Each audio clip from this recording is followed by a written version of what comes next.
Welcome back to On the Move with Margaret. It's a podcast where I interview women who inspire me wherever I am in the world. Sometimes it's hard to have conversations with women that you really would love to have a conversation with. Well, my guest today is not only outstanding, she's amazing. She took South Africa to the global stage. So welcome to Sego, who was Mrs. World for the whole of last year. She was Mrs. South Africa the year before, went through to win Mrs. World, and just the first ever Black woman to win Mrs. World. Isn't that just incredible and so good for South Africa? We have the most beautiful women in this country that you've ever seen. So it's just incredible for me. But Sego, welcome to my show, and thank you for being here today. We're so thrilled to have you. Thank you so much. So tell us a bit about, let's backtrack to little Sego in Soweto growing up, who had these dreams, these aspirations, but never ever in your wildest dreams did you think what would happen to you. All I thought was maybe I'm going to be an investigative journalist. I used to trouble my parents with Deborah Peta. I want to be Deborah Peta. I want to be Deborah Peta. But then after that, I decided actually to study law. Yeah. And I studied law and I became an attorney, started my career. I worked at Legal Aid South Africa, and that was great. Defending the most indigent people that needed legal rights as well, So that was great. And still at that point, I had no idea about me ever winning a pageant, let alone a global one. Yes, incredible. So you were going along, and tell us a bit about how you met your husband, because I think, I always say your partner will bring you 99% of your happiness or your unhappiness in this world. Mm-hmm. So tell us about how you met him and how you decided he was the one. So when I initially met my husband, we were actually members of the Mzansi Youth Choir. Oh, and wow. I met him at the Mzansi Youth Choir. Yeah. And at the time, I thought, no, this guy, he's just too smart. He's just on another level above me. So I don't think he'd be interested in me. Yeah. And I thought maybe I could be good friends with this guy. Lo and behold, 2 years later, I catch feelings and I'm like, I think I have a crush on this guy. Oh, wow. And the rest is history. We've been together from 2008. Oh, wow. That's 2008, incredible. we've been together and we've been married. This year will be our 7th year. Oh, my goodness. So, That's amazing. That's so wonderful. And I'm so happy. And I always say, I'm always so happy that you found the one, because there is always the one. And then you had your beautiful son as well. We did. So that was just such a miracle. Hey, We did. We had a very busy, very smart, very smart mover, very busy, always on the move, always making some sort of noise. So I always know when my child is okay, because when the house is quiet and he's in the house, something is wrong. Okay. So with all that, you went along, you had your career and everything, and then you just decided one day, I'm going to enter Mrs. South Africa. Mm-hmm. How did that come about? It was on a day, actually. A friend of mine at work dared me, and I was always venting to her about how frustrated I am, how much I need something new in my life, how I want to network with new people and different backgrounds, and tap into maybe a business acumen within me, but I needed to be surrounded by people that are solid in what they do in order for me to be able to grow around them. Yeah. And she dared me. She said, enter Mrs. South Africa. You're talking about wanting to do something new. Get out of your comfort zone and enter Mrs. South Africa. I don't see a reason why you wouldn't win. And I thought, I see many reasons why I wouldn't win, because what do I know about pageantry? Yeah. And well, I went on a day and I took her up on her offer and I entered Mrs. South Africa, completely out of my comfort zone. But I allowed myself to keep an open heart and an open mind, which is the same thing that I always say to ladies entering Mrs. South Africa: keep an open heart and an open mind, and allow the journey to take you where it needs to take you. Yeah, well, they say when the person is ready, the teacher will appear, and it sure did in your case. Yeah. So then let's just fast track. You went through Mrs. South Africa, the transformation, and I never forget that look on your face of total surprise when they announced you as the winner, because you really were genuinely surprised.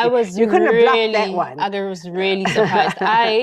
I thought, okay, no, wow, top 5. That will be a great story to tell. I have no idea what happens in pageantry, and I made it this far. That will be great. And I was happy. I was good. So I really, I think my face gave it away that I really expected anything but a win. So that was just wonderful. Then tell us a bit about your year as Mrs. South Africa, because suddenly you become public property. You know, you have your own time, you've got things that you've got to do, but then people start demanding stuff of you. You've got to be here, you've got to be here, let's do this, let's do that. How did you manage that whole thing with your diary? The blessing that was Mrs. South Africa was the Mrs. South Africa team itself. Because they become your team. They literally become your team, your support. You have someone helping you with social media. You have someone managing your bookings if people want to book you at events and all of that. You have, Mrs. South Africa literally becomes your team. And from then on, they went beyond being just the team. They become a part of your family. You know, because they were a very big support, not just in my Mrs. South Africa journey, but also in my Mrs. World reign. They became a huge part of what felt like safety for me. So now tell us with Mrs. World. You knew when you entered that if you won, you would go to Mrs. World, but you didn't really think about it. You didn't think you'd have to travel. Now, you just started your practice, had you not? I had. I started my legal consultancy while I was Mrs. South Africa. And initially I'd been working in corporate, but I had this thing, this, you know, fire within me, this burn to do something that was my own. And I've always wanted to build a legacy for my child, for my nieces and nephews that are also close to me. And I just started my legal consultancy. So, and I mean, I really didn't think I was going to win Mrs. South Africa. So I was sure that I don't stand a chance at Mrs. World. I was so sure that I stand absolutely no chance. And I was comfortable. I was running my legal consultancy. I was starting to build. I had some corporate clients. My previous employer had become a client of mine. So I was starting to become comfortable and, you know, learning my way around it. And lo and behold, I went and I won Mrs. World. Which meant a lot of things would have needed to change around me. You know, I'd be away from my consultancy for weeks at a time on end. So I had to consider these things. And that's how I made the decision to go back into corporate. While my consultancy is not necessarily closed, you know, it manages taking a little bit of a backseat, but I use it to manage a lot of my speaking engagements, my appearances, my mentoring of people that want to be mentored by me. So it's taking a reshape, or it's going through the refinement, I would say. Okay, now let's talk about mentoring, because as part of Mrs. South Africa, Mrs. World, you need to mentor people. But a lot of people say, will you mentor me? And I always say, you have to work at my pace. I can't mentor you if you're working at a very slow pace. If you work at my pace, I can mentor you. When people come, and a lot of people think that when you mentor them, Margaret, you go ahead, you do everything, I'll just come in and take the glory at the end. And it doesn't work like that. How do you actually teach them when you mentor them? How do you teach them to get from zero to hero? Firstly, before I choose to mentor someone, I need someone to do some internal work first, because you need to know where you want to end up. So maybe you have a picture of the end picture of how you want it to look. Okay, that's then the starting point. We have the end picture. We have where we are right now. Now we need to draw the map of how we get from here to there.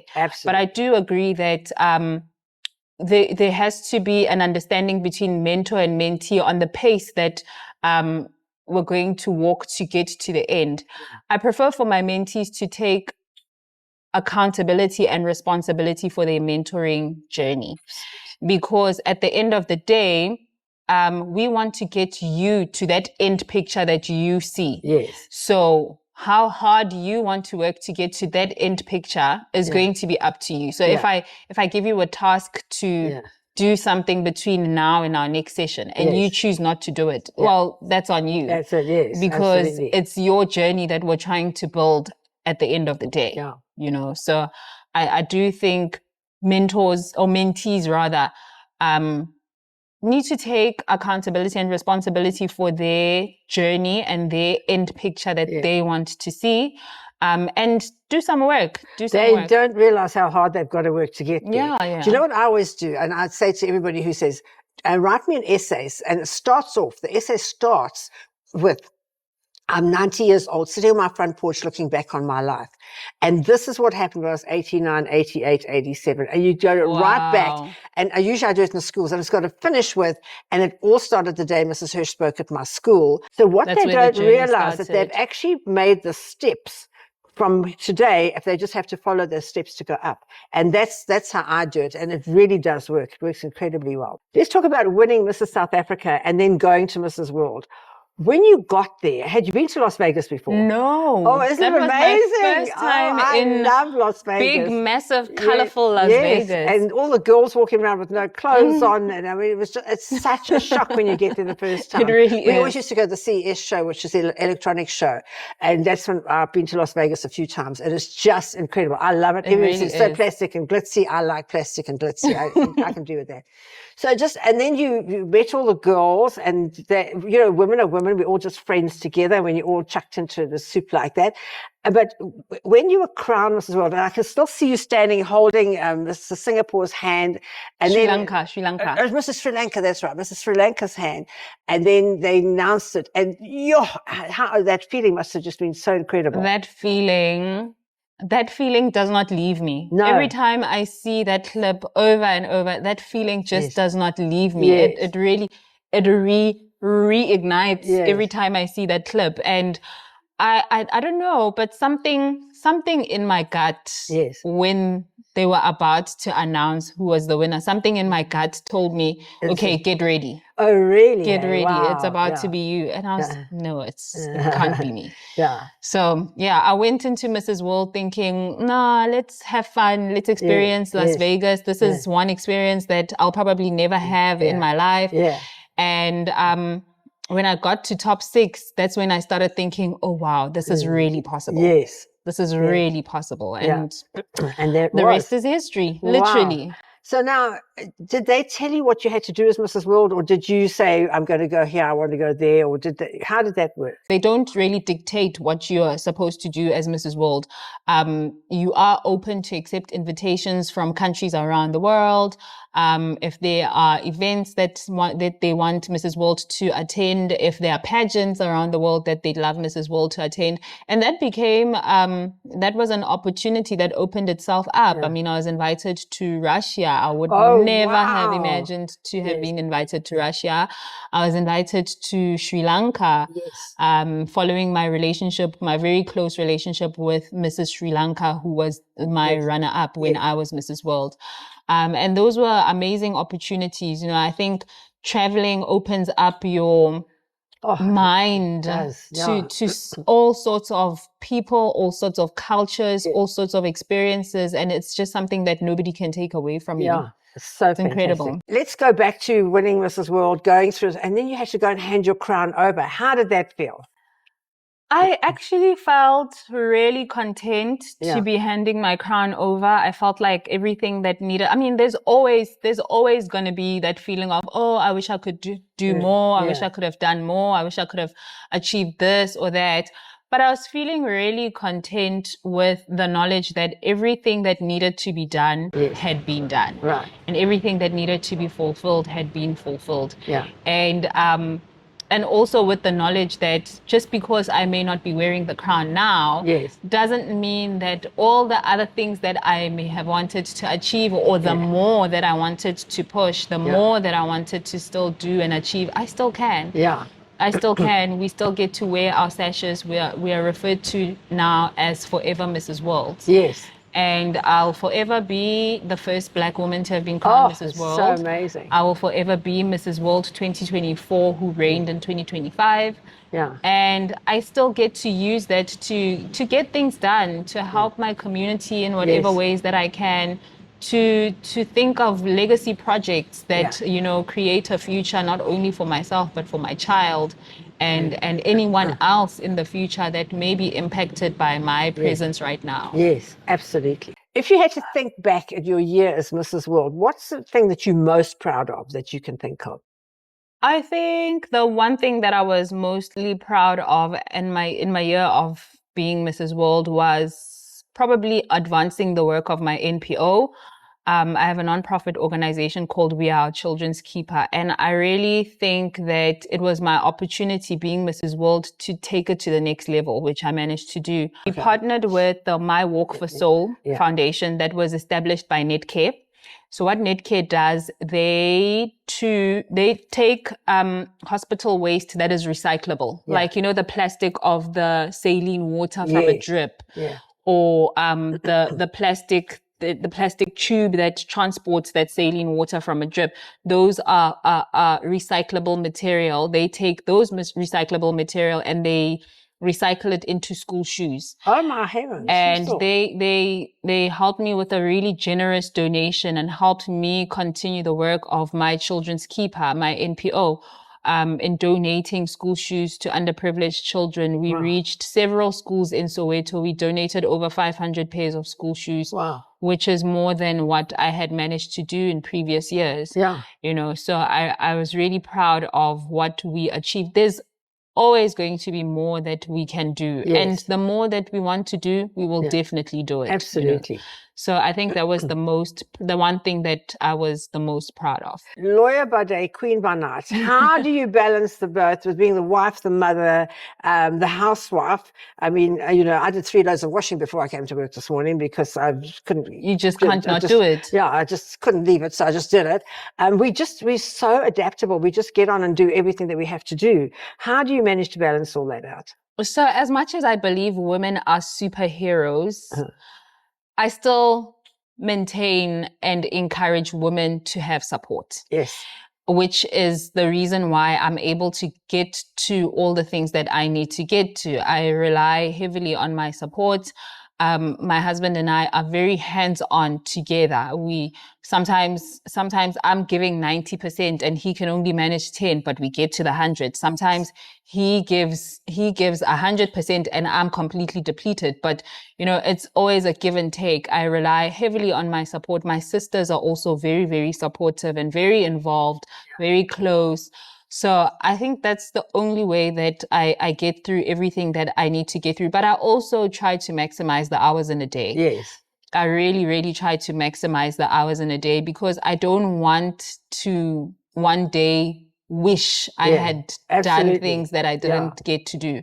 So I really prioritize my hours. I want my body to look a certain way. That means I need to exercise. I need to wake up and go to the gym. I can't exercise after work because I need to fetch my child. I need to be a mom. So it's just really prioritizing and choosing what fits in my life. But it's also knowing when to say no. Yes. It's definitely also knowing when to say no because you can't get to everything and you want to get to everything, you have to know when you just have to draw the line and respect your own boundaries. I've met your father at one of the things and you look just like him. It's incredible. I actually knew he was your father before anybody introduced me. It was so amazing.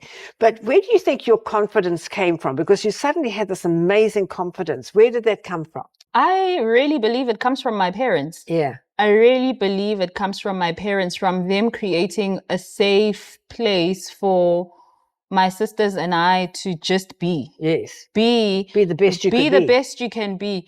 Be, if you're not the greatest in something, at least you tried. Yeah. Try anything and everything. I mean, my sister's a violinist and, oh, wow. it's because my parents allowed us and created a space for us to really just be and to choose what we want to be. Yeah. And they were very supportive and they believed in our wins, they believed in our losses, and they nurtured us from that place. And I think that's what created my confidence. That's really the home of my confidence. Absolutely. What does a perfect day look like for you, and which of your habits keeps you grounded? Oh, being a mother definitely keeps me grounded. Yeah. I think you can't you can't predict the next day from the one before. Yeah. Everything is always changing. Everything is always moving. Everything is always different. And I think that definitely keeps me grounded. That keeps me on my toes. So tell me what you're most excited for about the next chapter of your life. I'm very excited about some of the legacy projects that I have planned. Maybe a book in the pipelines. But I'm also excited to come back to self, come back to being a mom, a wife, a career woman. I enjoy being busy. I enjoy being focused, and I enjoy achieving goals. I'm also very excited to see what happens on the other side of being Mrs. World, how I now give back all the experiences that I have learned through being Mrs. South Africa, through being Mrs. World, to help the next woman that maybe has those aspirations to become Mrs. World. And I don't think that's the biggest that we can dream. We could definitely dream even bigger, but we can always start somewhere. You've got to start. It goes up. It's like an evolution. Now, to me, the best part was meeting all the new Mrs. South Africas this year. They are it's like rough diamonds. They're all diamonds. You can see the beauty inside, but they just need that polish. And I think Mrs. South Africa gives them that polish. But we just want to do some fun stuff now. So I'm going to say these to you, and I'm going to read them because I've got to read them because they've got to be quick. And you've got to give me the answer straight away. Heels or sneakers? Heels. Red carpet or coffee date? Red carpet. Spotlight. I like coffee date. No, I don't. Okay. Spotlight or behind the scenes? Spotlight. It's fun. Late night or early morning? Early morning. Me too. Dress or power suit? Power suit. Yes. Champagne or tea? Tea. Yes, me too. Okay. Someone listening is dreaming big, whether it's a crown, a career, or their own business. What would you say to them? If you're dreaming big, dream even bigger. Yes. And when that dream starts to scare you, chase it. Yes. Because that's when you know that you're onto something. You're onto something. Yeah, amazing. Do it scared. Do it scared. We all were scared. Sometimes I still get scared even when I had been Mrs. World. So do it scared. It is. It's right. And you become the person that you set out to be. Yes. When you think about it, the person that you really want to become, what does that person look like? Wow. She is a great mom, definitely. I think that's top priority for me. She's a great mom. She's also achieving goals in her career. I think for me, the best person I could be is a person that sets goals, becomes disciplined, and achieves those goals. Yeah. It's either I achieve the goal or there's a lesson. Yes. I always say for me, a winner's mentality is that there's two possible outcomes, a win or a lesson. Absolutely. And for me, the best person that I could be or I'm hoping to become is one that collects not only the wins, but the lessons as well. Fantastic. And the experiences in between. Well, I want to tell you, you've made us all so proud as South African women. You really did it for us on our behalf. We couldn't get there and do it, so you did it for us. Good luck to you both. But ladies and gentlemen, I'm going to announce the first runner-up first, and I want to thank and congratulate our first runner-up. And our first runner-up is Mrs. Sri Lanka. Oh my God! Mrs. South Africa, you are the new Mrs. World. I refer to you as Mrs. South Africa because once she puts that crown on your head, you will become the 40th Mrs. World.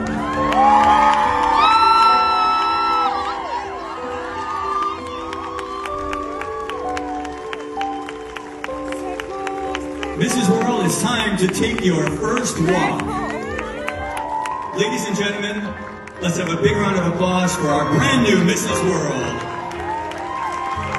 Tshego Gaelae of South Africa. Oh my God. You are so beautiful. Sego, thank you so much for coming to be with me and for such an inspiring conversation. And really, to all of you listening, I hope you felt the same way. This is exactly what On the Move with Margaret is all about. Thank you so much for joining me today. And I hope you have a wonderful day. And we'll see you next week with another inspiring woman who's going to take you to great heights and inspire you to be the best that you could possibly be. Thank you.